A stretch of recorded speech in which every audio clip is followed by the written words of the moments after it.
Multnomah County Chair Jessica Vega Pederson, thank you for being with us. Oh, it's my pleasure. We appreciate your time. You are busy, obviously. Things are going on budget-wise. You're proposing a $4 billion budget for 2026. You got a shortfall there. Due to that, there will be some cuts to jobs and services. I want to look at the numbers here. $15.5 million shortfall of the general fund, $30 million in the homeless services budget. I'm sure folks at home are wondering, how did we get to this point? How did we end up in this hole? Yeah, sure. I mean, I think part of it, let's start with the supportive housing service measure dollars, because those are coming in through the metro measure. So they go to Clackamas and Washington County as well as Multnomah County. It's on, most of that's based on income tax, which is a more volatile source of revenue, especially during the years of COVID. There were a lot of capital gains for a lot of folks that gave more money than was anticipated. We built a system to really make sure that we were able to put those dollars into use. But now, as that revenue source has gotten, I think, more back to normal, we're seeing a steep decline from last fiscal year to what has been forecasted that we will receive for next fiscal year. So that's part of the SHS measure. For the county's general fund, a lot of that is driven by property taxes. And one of the things that we're seeing happen with property taxes is that the growth in property taxes isn't keeping up with the growth of our expenses year over year. And so that's what's happening. And this is why, for me, for Multnomah County, how well we're doing economically, what we're seeing happen in downtown Portland has an impact on the tax revenues that we receive at the county, that our schools receive, that the city of Portland receives, right? So it's one of the reasons we're so committed to revitalization of what we're seeing happening in Portland and Multnomah County. Is that because people are moving out? No, it's actually much more dependent on the commercial income tax. So commercial property tax. So it really has to do with the assessed value of the downtown businesses. So as we have businesses whose employees aren't coming back to work, who are not renewing their leases as they're downsizing or going to more virtual, that has an impact on the value of those properties, and that keeps the growth of property taxes lower than it otherwise would be. And some of those businesses have moved out as well. Yep, they have. I mean, we know that. You wrote this on your website. My budget ensures no shelter bed is lost, no health clinic closed. Still, it's not possible to make cuts to this degree and not have it affect the services we provide. What services will be most affected here? Yeah, well, as I had to make budget decisions, I really wanted to prioritize the direct services that the county provides that people depend on every single day. And we do a lot of that. So there are impacts in that area, but I really looked first at administrative dollars, managerial dollars, like where were some cuts that we could take there that weren't going to impact the direct services. That was the direction I gave to our departments. But as we look at direct services, I also really examined what are programs where we are not only having to look at our general fund reductions, but also where we've lost external funding sources and where it's taking a huge dip out of the program, and we've seen that in certain cuts that were made in the budget. I also looked at new programs that were potentials to start this next year, and really recognizing that this is not the year to be starting new areas of business for the county or new things, no matter how much or how important those are. So looking at the public campaign financing, right? That was something that I actually was a champion of last budget season, but putting $5 million into that new program this year, it just wasn't the right decision for me. You didn't make any cuts to the sheriff's office, Multnomah County. You're proposing a $2 million reduction in the district attorney's office at this point. DA Nathan Vasquez says, quote, "The chair's budget absolutely does not support public safety in this community." I know you've heard him. He says the proposed cuts could mean a reduction in retail and auto theft task forces. Will public safety be impacted by these cuts here? I think, the district attorney is just wrong. I very intentionally prioritized public safety in my budget. First, by making sure that there were no cuts for the sheriff's department, to make sure that that was fully funded, that we were fully funding all of the jail beds. And in fact, I put $1.2 million in contingency in case we need to open up another dorm in the next year. So really trying to make sure. I also, made sure that our Department of Community Justice, which does parole and probation, as well as the District Attorney's Office, had to take some of the smallest cuts of any line of business in the county whatsoever. Making hard decisions as an elected official isn't new to me. This is one of those budget cycles where we really have to take a look at what our areas of business are and how we can focus on that. And I will say for both those task forces that you mentioned, those were initially funded with ARPA dollars, with American Rescue Plan dollars that were one-time sources of income. And just like we've had to take a look in every department at the county of for those programs that are funded with one-time only dollars, are we going to continue them with general fund? Are we going to bring them into our line of business already and just integrate them into the work that's currently going on? Or are we going to have to end them? And so that's something that I think that the district attorney is going to have to look at. Is he able to move some of those things into the ongoing business that they do every single day? We had just today, Commissioner Julie Brim-Edwards introduced amendments to preserve school-based mental health and restoring some funding to the DA's office. Do you agree with the amendment? Will you vote for it? So those were two separate amendments. The school-based mental health, that was something that I actually co-sponsored with Commissioner Brim-Edwards. I really appreciated her thoughtful way of looking at where these dollars could potentially come from, how we could do this. I still feel like this is an area where, this was proposed to me by the health department as a complete and total cut. That wasn't a good solution for me. But I do think that this is a program where we have to look at our potential to bring in more Medicaid dollars to help fund some of the services that we're providing, making sure we're focusing our care on those kids that need it the most, and doing that and so that everybody's performing at the highest level of their clinical needs. So I'm glad to support that moving forward, and I want to make sure that we're incentivizing that program to establish funding streams so it can be more stabilized for the long term, so we can keep that program in schools.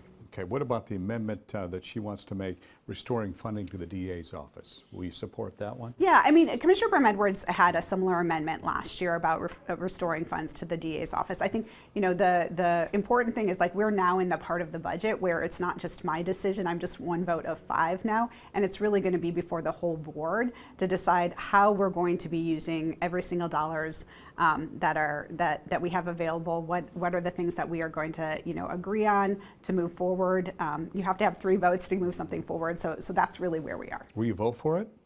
I put forward the district attorney's budget, thinking, understanding the priorities we have across the county. I do want to see the DA do a little more work in seeing how he can get some of these one-time only dollars and programs integrated into the rest of the work. I haven't made up my mind about that. I think that the scale, the budget, it was over $1 million. That's a lot for us to figure out how we're going to fit into the budget when we have so many other needs. So I think that's still to be determined. There's some that say there's tension between you and the district attorney. Do you feel that? And do you think it's something can be repaired?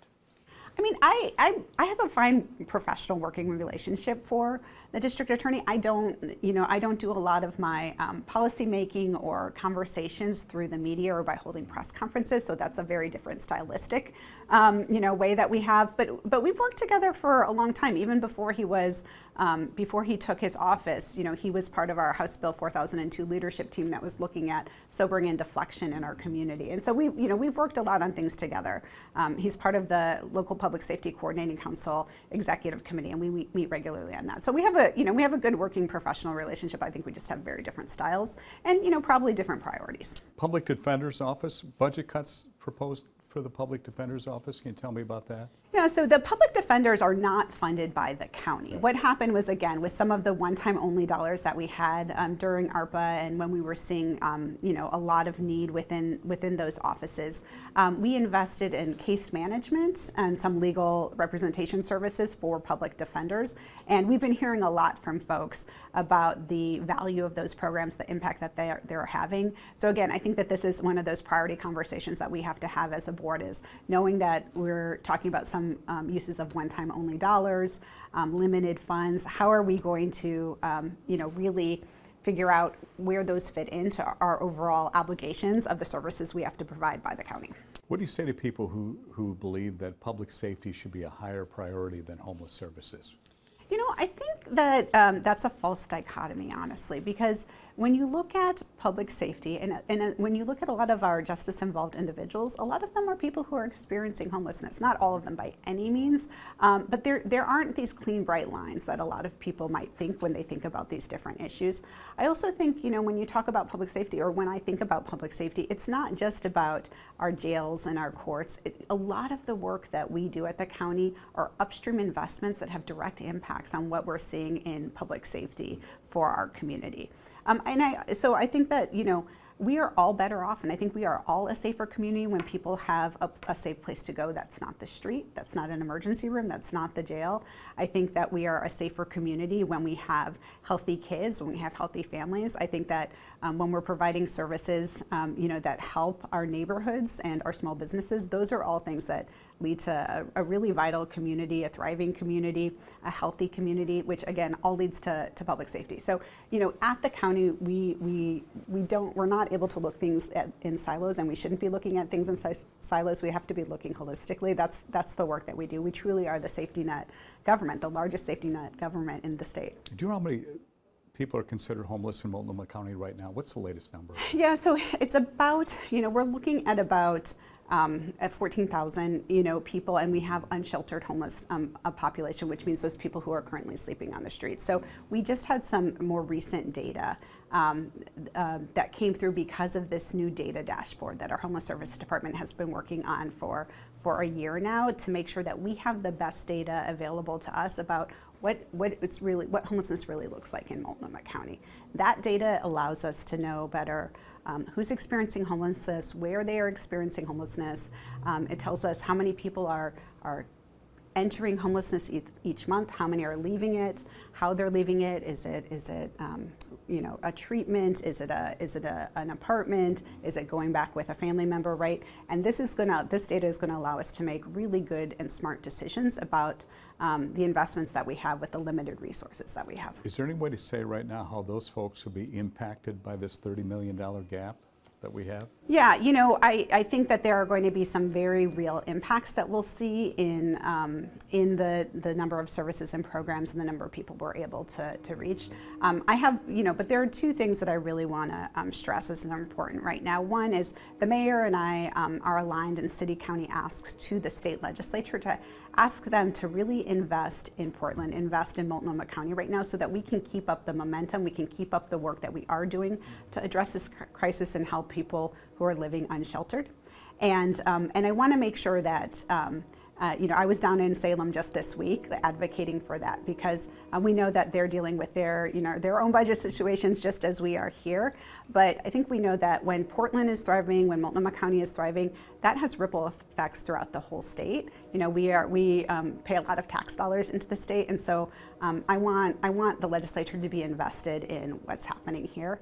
I also think that, you know, we have to have a conversation about where are the people who are experiencing homelessness in this state. You know, we have, like from 2024 data, we have about 40% of the homeless population just here in Multnomah County, but we don't receive that comparable allotment from state resources for homeless services. So those are some of those like kind of things, like if we really want to address the problem, how are we investing those dollars so that we can do that? And that's really at the heart of the ask that the mayor and I have around this. Do you think you'll get some help from the legislature?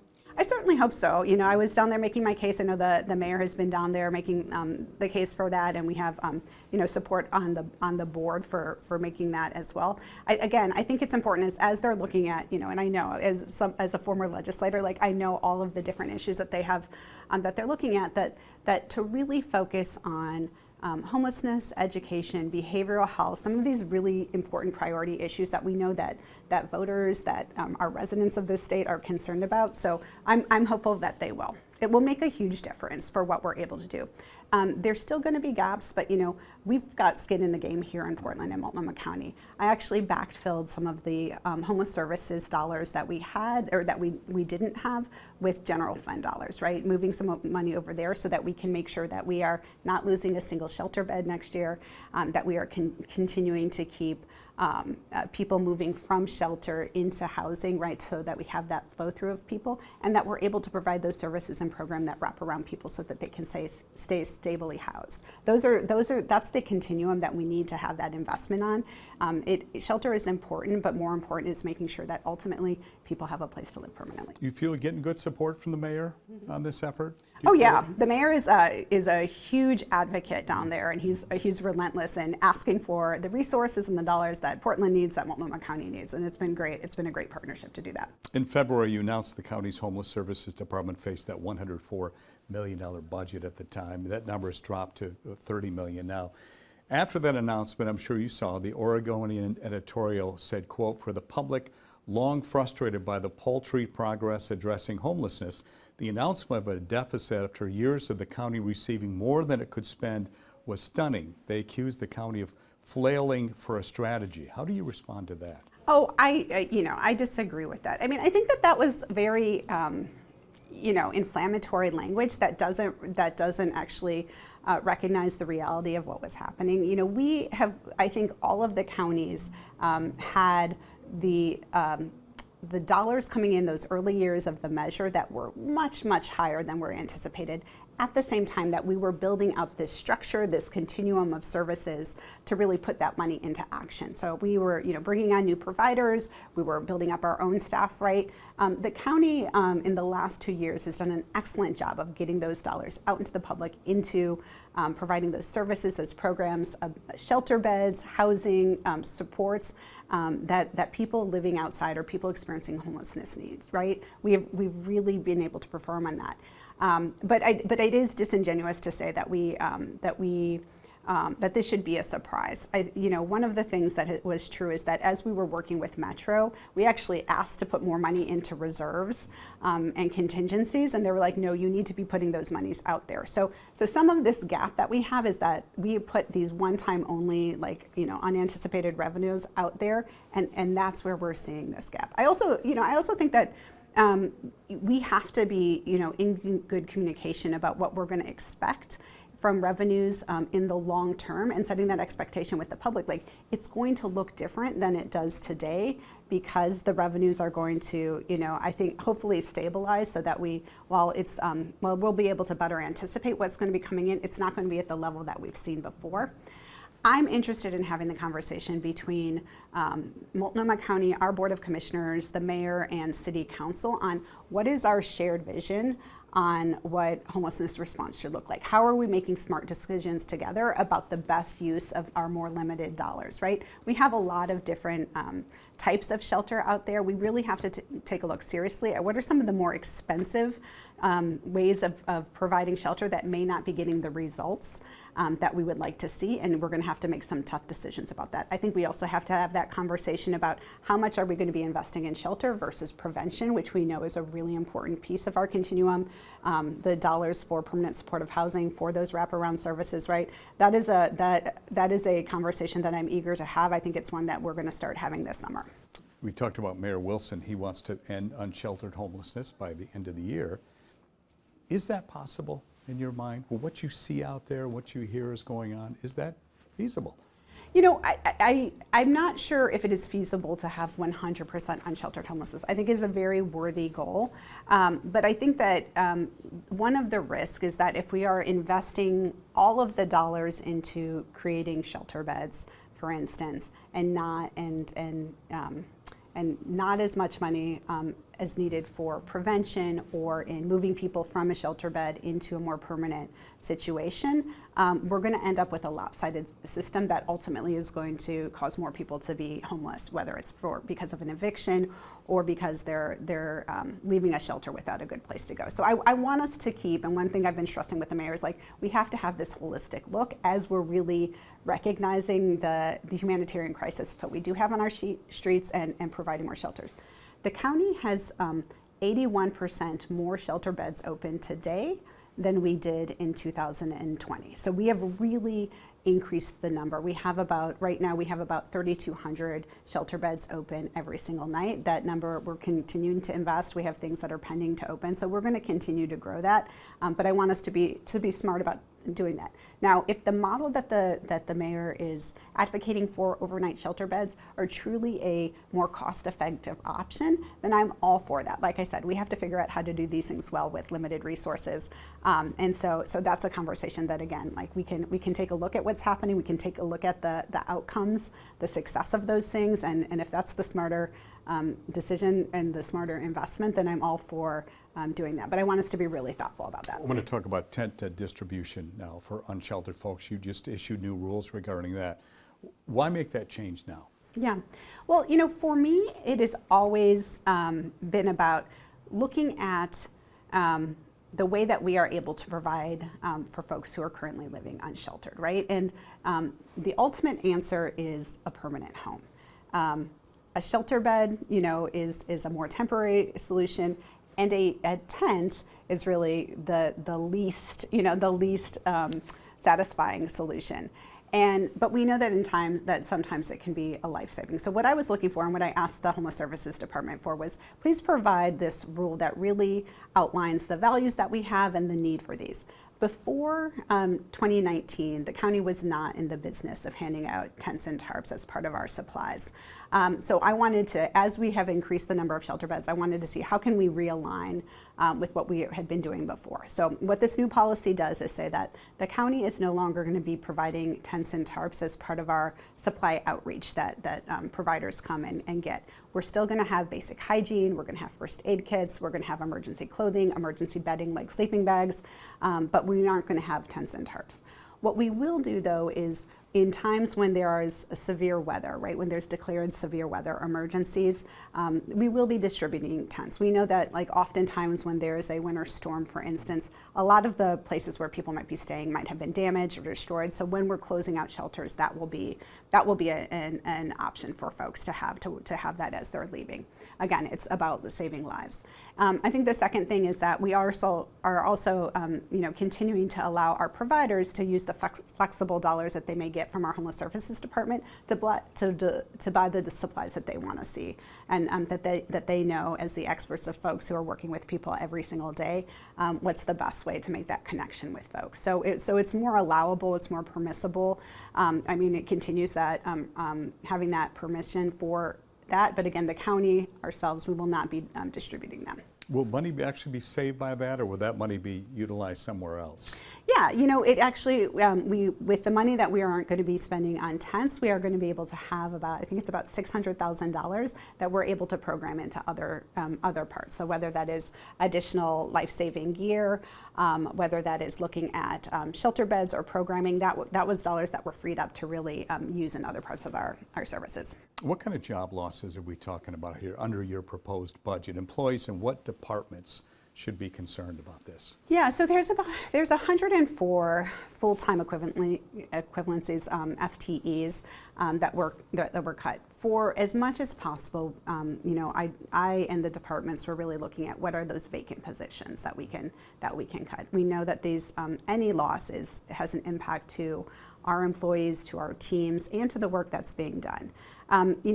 And some of the cuts that happened were not just a part of our general fund reductions, but because of some of the losses in outside funding sources. So we're seeing some spread throughout the county. You got public hearings coming up. Mm-hmm. How much of that will you actually listen to and say, these folks kind of made some sense on this, and perhaps change your mind a little bit? Do you really pay attention to what the folks say? Oh yeah, absolutely. I've been serving on the county as a commissioner, now as chair, since 2017, and every single year, the people who come and testify, who come and advocate, who show up for the programs, the services, the work that they believe in, has an impact on my thinking, on the board's thinking, and you see that in terms of the ultimate shape that the budget comes in. So whether it was as a commissioner or now as chair, it's definitely something that I take very seriously. So I'm looking forward to our Wednesday night public hearings. We have 2 more that are scheduled, and I want folks to know that whether they're writing us, whether they're showing up to testify, that's something myself and the rest of the board takes very seriously. I want you to look into your crystal ball here for a second, if you can. You're up for re-election in 2027. Does Multnomah County, what does it look like when it comes to homelessness, addiction, and public safety? What do you see at that point, a couple of years down the road? Yeah, I mean, I think that in a couple years we will have, we will have maturity in a lot of our homeless services systems, definitely in the data and the work that we're doing and the partnership that we have with the city and the East County cities to really have a robust service. I think we're going to be well on our way to making homelessness something that is rare, brief, and non-reoccurring, right? So we want to have that as our North Star in the work that we do. I think that we are seeing a decrease in some of the things that people have been concerned about, whether that is the level of crime, whether that is the number of overdoses that we're seeing, and that's a part of the work that the county has been doing either on our own through our health department, through our outreach, or in partnership with the city and with law enforcement of really making a tangible difference for folks. So we have a lot of work to do yet. We still, we're getting a better sense of what the scope of the issue is, but I think that we are in a really good place to continue to make big progress on those things. Multnomah County Chair Jessica Vega Pederson, thank you so much for your time. Thank you so much. Appreciate you. Yeah, thank you.